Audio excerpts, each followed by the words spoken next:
طيب في سؤال تاني مكتوب بالنسبه لشحوم الحيوانات اللي الناس بتطبخ بيها من بعد ما تسيحها، ده تعتبر ايه؟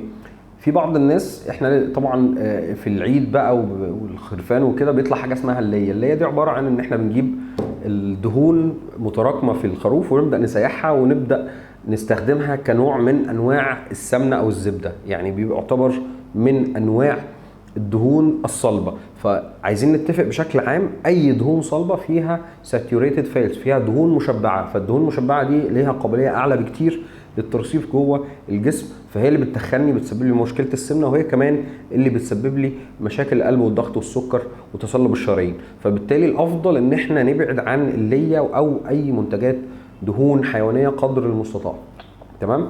الا فيما عدا جزء صغير من الاحتياج اليومي ممكن ناخد منها في حدود 10% في الاحتياج اليومي، ويفضل انسب حاجه وافضل حاجه الزبده، لان هي اقل شكل من اشكال الدهون اللي معمول له عمليات التصنيع، فهو يعتبر من اكتر الحاجات اللي تعتبر طبيعيه 100%. فبالتالي لو احنا عايزين حبكت معانا قوي دهون حيوانيه، خلينا في 10% بس من احتياجك ماكسيمم من الزبده.